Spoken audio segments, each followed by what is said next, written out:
Yo, what's going on, people? It's the boy Leech back with another video. Yo, sorry I missed y'all yesterday. I traveled for work, couldn't get to the video to make a video in time. I got back to the hotel and it was already 10 o'clock, and I was just like, I need some sleep. And next thing I know, I was passed out. I just couldn't make a video yesterday. Should have still put one out, but missed it, so I had to get it in today. Share something with y'all. Anyway, it's your boy Leech back with another video. What's going on? I hope y'all had a wonderful weekend. I had a great weekend. Went to a concert. It was dope. It was a concert, Unashamed concert. I don't know if y'all know. It had Lecrae, Triple Tadashi, KB, 1K Few, Gavi, all these folks, man. What Up RG, man. These are some of my favorite artists. So it was dope. It was a great weekend. It was so much fun. But anyway, let's get into it. So we've been talking about Joseph. Last week we talked about Joseph and him serving where he was, and as a reminder to us to serve wherever we are, whether we like it or not, to serve, find a way to serve, even though we're upset with our current position, but to serve nevertheless for the next step, for the next goal. So now we keep pushing and we see why it's important to serve. So in chapter 41, as you dive into it, you learn more about after the butler gets out of jail. He remembers Joseph 2 years later. Joseph thought that thing was going to happen fast. He told the butler, he was like, yo, man, don't forget about me in here. The butler was like, nah, ain't no way I'm going to forget about you, bruh. Ain't no way I'm ever going to forget about you 2 years later. It's like, you remember those scenes in SpongeBob where it's like, 2 weeks later, and then it like flashes out, and then it's like 1 year later. That's how Joseph was waiting. He was just like, bruh, I'm pretty sure he was seeing the butler walk up and down, and he's like, bruh, you forgetting about me. You just gonna forget about me. I'm over here. But anyway, 2 years later, the butler remembers him because Pharaoh had a dream, and this is why it's so important to serve. Pharaoh had a dream, and then all of a sudden, the butler remembered, was like, yeah, there's a guy I know who can interpret your dream for you, because Pharaoh got all these people in there, got all his magicians, got all his people in there trying to interpret the dreams, and none of them knew it.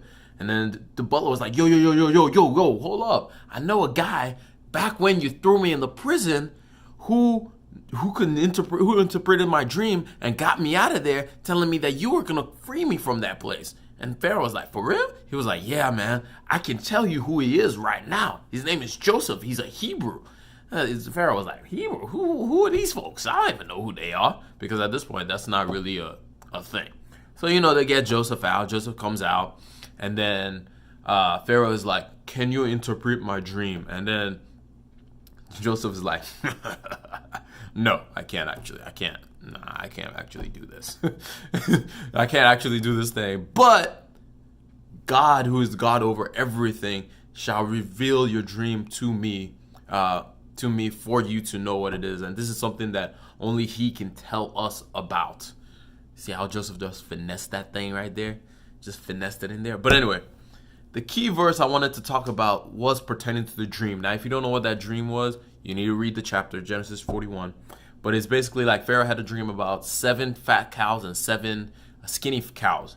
The 7 fat cows came, they looked fine, they looked good, they were healthy, they were eating and grazing on grass. And then 7 skinny cows came out of a river and ate and devoured all the fat cows. And then Joseph interpreted the dream. But I'm not going to go into the interpretation. The main thing I want us to get out of that is in verse 20 to 21, it says, and the gaunt and ugly cows ate up the first 7, the fat cows. And when they had eaten them up, I'm reading from New King James, by the way.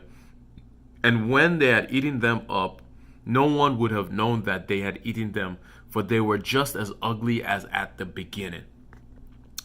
Now, the first time I read that verse, it just, like, I looked at that verse and I was just like, it shocked me. It hit me. It hit me it hit me deep. Mainly because when you think about it, a lot of the times we eat a lot. Whether it's food, whether it's the things, pleasures of this world, we gluttonize on these things, but yet we're not full.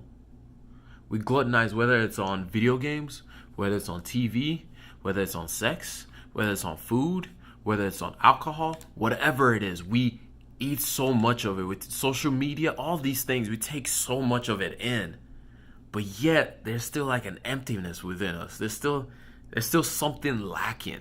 We eat and we eat and we eat. We take and we take and we take. You work and you work and you work. You do all of these things. You study and you study and you study. You do all of these things, and yet it still feels so empty. It still feels so disappointing. It just feels like a waste of time. It feels like, what am I even doing this for? Why am I even here? What am I gaining by doing all this stuff? It just feels pointless. And that verse just hit me. And it's just the idea of simply, you can't fill a God void with any earthly thing. You can't fill the void of eternity in our lives with the earthly things of this world. It doesn't matter how much you work out. It doesn't matter how much you strive to be the best in whatever it is that you're doing. It doesn't matter. You will still feel that emptiness inside until that God void is filled. And I don't know, that verse just spoke to me. It was just like, I keep wanting to, like, for example, it's like, we keep wanting the temporary things rather than the permanent things. For example, we'll watch porn rather than wait till have sex in marriage.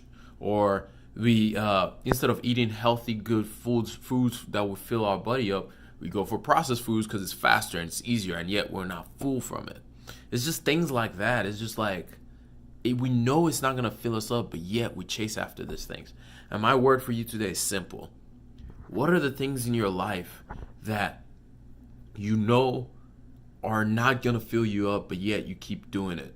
Yet you feel like this is my only route. I would question you, and I would ask you to look further into it for you to do more in that, to search out and seek out, so that you don't stay in the same place, so you don't fall into the same traps, fall into the same thing of feeling empty. But anyway, that's all I have for y'all, and God bless y'all. Do that search. Just think about it.